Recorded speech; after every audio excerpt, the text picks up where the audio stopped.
donde abundaba leche y miel. Nosotros hoy caminamos en dirección al Canaán espiritual, a la tierra nueva, al encuentro personal y maravilloso con Cristo. Por lo tanto, en lugar de estar pensando demasiado en el pueblo de Israel, en los errores que el pueblo de Israel cometió, aprende a reflexionar y aplicar las lecciones y los errores de ellos para no cometer los mismos errores hoy. Aplica esto a tu vida como pueblo, como iglesia, y a tu vida personal, a tu vida como familia, como grupo familiar. ¿Ok? Entonces vamos al primer texto que describe una situación interesante del pueblo de Israel en el desierto. Está en Números capítulo 11, versículos 5 y 6. Dice así: nos acordamos del pescado. Esta es una reclamación de Israel a Moisés. Entonces ellos le dicen: nos acordamos del pescado que comíamos en Egipto de balde, de los pepinos, de los melones, de los puerros, las cebollas y los ajos. Y ahora nuestra alma se seca, pues nada sino este maná ven nuestros ojos. Vamos a pensar un poco en el contexto. El pueblo de Israel en Egipto era un pueblo esclavo, pero tenían comida. Por lo que encontramos aquí descrito por ellos mismos, tenían melones, tenían carne, tenían pescado, claro, estaban a la orilla del río Nilo, tenían pueros, tenían cebollas, tenían ajos. Hay mucha gente que toma este texto para decir: está viendo, ellos solo querían carne. No, ellos se acordaban no solo de la carne, querido, ellos se acordaban también del pescado, y no solo del pescado y la carne, se acordaban de los melones. Entonces, ¿está prohibido comer melón? ¿O está mal comer melón? Ellos se acordaban de los ajos, dicen que el ajo es saludable, hace mucho bien a la salud. Se acordaban de las cebollas. Quiere decir, lo que aquí está diciendo no es que nos acordamos de la comida.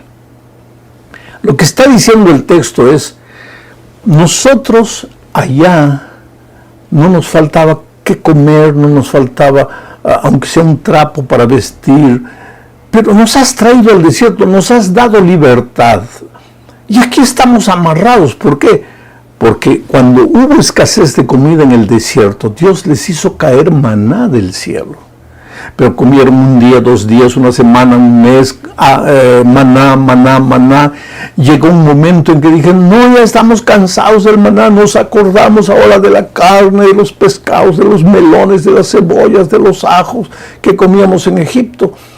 Quiere decir, querido, a veces nosotros los seres humanos queremos novedad, y nos olvidamos de las cosas simples de la vida. El maná que Dios les daba era lo que ellos necesitaban transitoriamente para sobrevivir. En el desierto de esta vida, el maná que Dios nos hace caer todos los días es su palabra. Estos estudios de la lección de la escuela sabática son para ayudarte como un guía para que estudies la palabra de Dios. Y es lo que necesitamos, pero no, tú quieres excitación, tú quieres emoción, quiere decir, tú quieres melones, tú quieres pescado, tú quieres ajos, tú quieres cebollas, tú quieres que te pique la lengua, las emociones. Entonces olvídate del pueblo de Israel, piensa en ti, qué tipo de culto tú quieres. Vas a la iglesia, pero tú quieres la batería, tú quieres eso. Yo no estoy hablando contra ningún instrumento, pero tú quieres, cierras los ojos, levantas las manos al cielo, te emocionas. La vida cristiana es simple, querido, no la compliques. Ahora, si puedes tener una buena orquesta, muy bien, un buen coro, bien, un buen praise team que dirige los cantos, gloria a Dios, todo, pero no pienses que eso es lo que te alimenta, porque lo que te alimenta es la palabra de Dios en esa experiencia diaria contigo y con Jesucristo. Ahora, en vista de las reclamaciones del pueblo, hasta Moisés se desanimó, porque cuando tú no estás bien con Dios, tu espíritu se perturba, y ahí viene la reclamación, el descontentamiento, y eso, mira, hasta Moisés se sintió mal, porque en el versículo 11, mira lo que dice Moisés. Y dijo Moisés a Jehová: ¿por qué has hecho mal a tu siervo? ¿A quién? A él mismo, a Moisés. ¿Y por qué no he hallado gracia en tus ojos, que has puesto la carga de todo este pueblo sobre mí?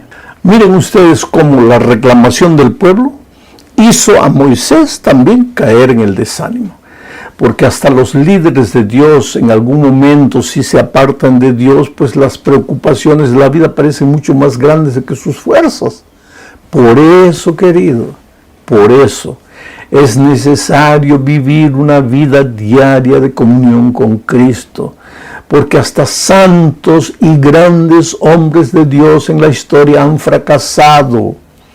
Y porque hoy mismo nosotros vemos grandes y santos hombres de Dios estresados, nerviosos. ¿Por qué? Hay que buscar cada día en Dios, en la fuente de la paz, del sosiego, del descanso, la fuerza necesaria para enfrentar las luchas de la vida. Ahora, delante de todo este nerviosismo de Moisés, ¿qué es lo que Dios le aconsejó? Le dijo que reuniese a 70 ancianos para ayudarlo. Y aquí hay un principio interesante. A veces vives nervioso, estresado, no sabes qué hacer, no tienes tiempo para nada, para comer, para nada, porque quieres hacerlo solo, todo tú. No, tienes que aprender a trabajar en equipo. Pero hay mucha gente que tiene un equipo, pero igual vive estresado. ¿Por qué? Porque el equipo solo hace lo que él quiere, lo que el líder quiere. No es así, querido. El líder no es para estar revisando los detalles. Si tienes un equipo, confía en el equipo, distribuye el trabajo en el equipo. Antes de formar tu equipo, escoge a los hombres, arrodíllate, pídele sabiduría a Dios. Pero una vez que tienes un equipo, aprende a confiar, a delegar responsabilidad. Porque una cosa es tener un equipo para decirle, tú vas a hacer esto, y otra cosa es tener un equipo para delegar responsabilidades y dejar que él se mueva y él cumple con el trabajo de acuerdo a los talentos que Dios le dio y a la capacidad de pensar que Dios le dio. Entonces Dios le dijo a Moisés, tú estás nervioso primero porque en lugar de mirarme a mí, estás mirando los problemas. Y en segundo lugar, porque lo estás haciendo solo, todo, tú.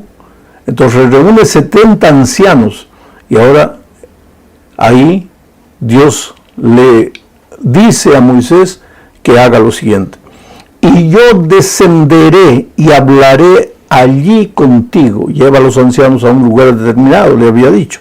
Y yo descenderé y hablaré allí contigo y tomaré del espíritu que está en ti y pondré en ellos y llevarán contigo la carga del pueblo y no la llevarás tú solo. ¡Qué principio tremendo para no vivir estresado! Yo creo que el padre de familia tiene que distribuir la responsabilidad de la vida familiar con la esposa y con los hijos, y todos tienen que luchar para mantener el hogar unido. Yo creo que el pastor tiene que aprender a distribuir la responsabilidad entre los miembros de la iglesia. Haz participar a todos. El miembro más humilde, más simple, se siente importante, se siente comprometido cuando tú distribuyes las responsabilidades. Y aquí viene el asunto de los grupos pequeños. Cuando tú quieres hacerlo solo, tú solo, las cosas, todo, te metes en problemas, te estresas, no tienes tiempo para nada. Pero cuando distribuyes las responsabilidades, con toda seguridad vas a ser mucho más feliz, vas a tener descanso para el alma. Vamos a la segunda parte. El espíritu agobiado y descontento es contagioso. Porque este espíritu de reclamación, de murmuración del pueblo, contagió a otros dos líderes llamados María, la hermana de Moisés, o Miriam, como algunos le dicen, y Aarón. Y ahora mira lo que ellos dijeron en Números, capítulo 12, versículos 1 al 3. María y Aarón hablaron contra Moisés a causa de la mujer cusita que había tomado. Moisés se había casado con Séfora, una mujer cusita, porque él, Moisés, había tomado mujer cusita. Y dijeron, ¿solamente por Moisés ha hablado Jehová? ¿No ha hablado también por nosotros? Y lo oyó Jehová, y aquel varón Moisés era muy manso, más que todos los hombres que había sobre la tierra. Vamos a analizar esto. Miriam y Aarón, hermanos de Moisés, se juntaron los dos y comenzaron a murmurar contra Moisés, porque Moisés se había casado con una mujer cusita. Ahora, no era una mujer pagana, sino que mientras el pueblo de Dios avanzaba, ya explicamos eso en lecciones anteriores, hoy día nosotros tenemos que salir y predicar el Evangelio por todos los lugares, pero en el tiempo del Antiguo Testamento, Dios quería que el pueblo de Israel viviese una vida reflejando el carácter de Dios, de tal manera que todas las naciones fueran atraídas al pueblo de Israel. Entonces, mientras Israel caminaba, muchas naciones paganas, mucha gente que veía que el Dios de Israel era el Dios creador de los cielos y la tierra, venían y se juntaban al pueblo de Israel. Y fue con una de esas mujeres que aceptó a Dios como su Señor, como su creador, fue con una de esas mujeres llamada Séfora que se casó Moisés. Ahora los hermanos estaban murmurando contra su hermano por causa de ese matrimonio, pero en el fondo el problema era otro. En el fondo el problema era el don de profecía, porque ellos decían, ¿por qué Dios habla al pueblo solo por Moisés? ¿Por qué no habla con nosotros también? Ahora tú te das cuenta una cosa. Lo que estaba en el corazón de ellos era la envidia, la codicia del puesto del hermano Moisés. ¿Por qué solo él?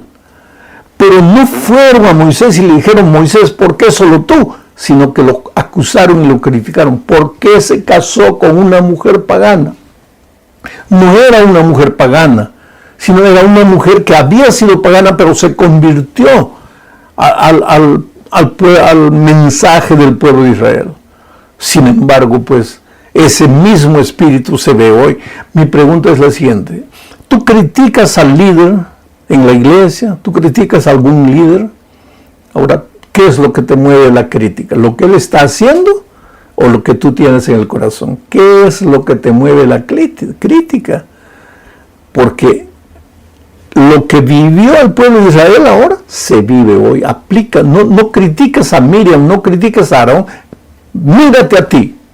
Cuando yo critico a alguien, ¿estoy criticando por lo que él hace o por lo que yo siento en mi corazón, pero no tengo el valor de decir mi verdadero propósito, sino entonces aprovecho algo que el otro hizo para acusarlo? Y todo esto, ¿por qué? Porque cuando estamos separados de Dios vivimos nerviosos, vivimos agitados, estresados, todo nos parece mal, criticamos a uno, criticamos al otro, criticamos a todo el mundo menos a nosotros. Nosotros somos los santos hombres de Dios que no hacemos nada, todo el mundo está equivocado, solo yo tengo la razón. Oh, querido, mucho cuidado, hay que aplicar la lección a cada uno. En la tercera parte de este estudio veremos el descontentamiento y el agobio te llevan a la rebelión. Primero comenzó con murmuración, después comenzó con crítica. Esa crítica desanimó al propio Moisés. Esa crítica fue contagiosa, lo contagió a Miriam y a Aarón. Y ahora finalmente el pueblo se rebeló contra Dios. Porque cuando llegaron al límite de la tierra prometida, Moisés envió 12 espías representando a cada tribu de Israel para inspeccionar la tierra. Y ellos fueron y vieron, era tierra prodigiosa, manaba leche y miel. Ellos volvieron trayendo frutos, los frutos de la tierra, pero volvieron desanimados. A pesar de haber visto las bendiciones de Dios de la tierra prometida, volvieron desanimados. Cuando Caleb y Josué, que eran dos de ellos, presentaron el informe de la tierra y dijeron, es verdad que hay gente grande, es verdad que hay gigantes, es verdad que esa gente está armada hasta los dientes, pero en el nombre de Dios vamos a entrar y vamos a derrotarlos. 10 fomentaron la rebelión, desanimados, porque estaban apartados de Dios. Y cuando te apartas de Dios, pues eres un miedoso, no tienes ánimo, cansado, estresado. Entonces esos 10 dijeron, es verdad que hay comida, que hay fruta, que hay todo, que es tierra abundante, pero la verdad es que los gigantes que viven ahí, nosotros delante de ellos somos como langostas. Imagínate, ¿qué ser humano puede ser como una langosta delante de otro ser humano? Es tierra que se traga a sus moradores. Ahora, y si la tierra se tragaba a sus moradores, ¿por qué ellos habían regresado vivos? Quiere decir, el miedo los llevaba a imaginar tonterías, pero el desánimo cundió. Era un pueblo cansado, había caminado tanto, se habían quejado en el desierto, habían extrañado los melones, los ajos, la cebolla, la carne, el pescado de Egipto. Se habían apartado de Dios, el espíritu de murmuración, de descontentamiento estaba en el corazón de ellos. Y entonces, ¿qué resultó? Pues, cuando recibieron el informe de los 12 espías incrédulos, se fomentó entre ellos la rebelión. Y ahí dijeron: Moisés, maldita la hora que nos trajiste, maldita la hora que nos libertaste. Hemos venido aquí para morir en manos de esos gigantes. Hubiéramos preferido quedarnos allá, morir allá, vida de esclavos, pero por lo menos vida. ¿Para qué nos trajiste aquí? Ahí se fomentó la rebelión, y querido, delante de esa rebelión, cuando tú te separas de Dios, entras en el territorio de la muerte. Y entonces, delante de esa rebelión, pues, de ellos comenzaron a morir. Porque ya estaban en el territorio de la muerte. Porque cuando tú quieres vivir, tienes que estar en el territorio de la vida. Te separas de la vida, entras a la muerte, naturalmente. Puedes morir de accidente de tránsito, un rayo que te cae en la cabeza, un hueco que hay en la carretera y tu carro cae, lo que sea. Pero ya estás en el territorio de la muerte porque te has apartado de la vida. Por eso el pueblo murió. Querido, delante de ese cuadro pavoroso de muerte, de desesperación, ahí surge la persona de Moisés y se presenta como un intercesor.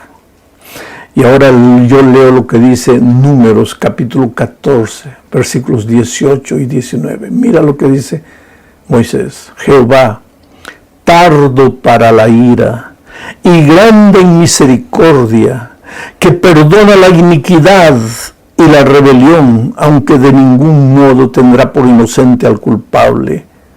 Jehová, que visita la maldad de los padres sobre los hijos, hasta los terceros y hasta los cuartos. Jehová, por favor, perdona ahora la iniquidad de este pueblo, según la grandeza de tu misericordia, y como has perdonado a este pueblo desde Egipto hasta aquí. Y aquí, querido, Moisés se levanta como una figura del Señor Jesucristo. Moisés cae de rodillas y le dice: Señor, por favor, el pueblo es rebelde. Desde que salimos de Egipto, tú lo has perdonado una vez y otra vez y otra vez. Ahora no lo destruyas, perdónalo.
También, Señor, por favor. Y hay otra parte donde Moisés le dice: Señor, quítame a mí la vida, pero perdona al pueblo. Oh, querido, el perdón y la misericordia divina. Somos rebeldes, somos contumaces, nos apartamos de Dios, no tenemos tiempo para Él, después las cosas nos van mal, entramos al territorio de la muerte. Pero Dios es tan bueno que nos llama, nos invita. Venid a mí, estás cansado, estás afligido, entrégate a mí, devuélvete a mí. No importa lo que has hecho, querido, a dónde te has ido, vuelve a Jesús. Regresa a Él. Sus brazos están abiertos. Él te perdonará. Ahora entramos a la última parte de este estudio, querido. Allá en el desierto, ese pueblo de Israel aparentemente se arrepintió delante de la mortandad y todo. Aparentemente se arrepintió. Y ahora, aparentemente arrepentido, dijo, ahora vamos y vamos a destruir a los cananeos, vamos a invadir, vamos a apoderarnos de la tierra en el nombre de Dios. ¿Qué en el nombre de Dios, querido? Cuando haces algo en el nombre de Dios, tienes que seguir las instrucciones divinas. Y Moisés le dijo, no, calma ahí, no vayan, porque Dios no está con nosotros. Pero el pueblo, sí, vamos en el nombre de Dios, fueron allá y sufrieron la derrota más catastrófica de aquellos días. Lo que nos muestra una cosa, querido. Una cosa es fe y otra es presunción.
¿Cuál es la diferencia?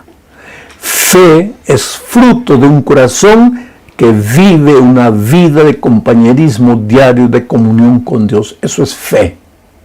Pero cuando tú no vives una vida diaria de comunión con Dios y te atreves a hacer cualquier cosa grandiosa a tus ojos, eso es presunción. El hombre de fe, la mujer de fe hace las cosas sin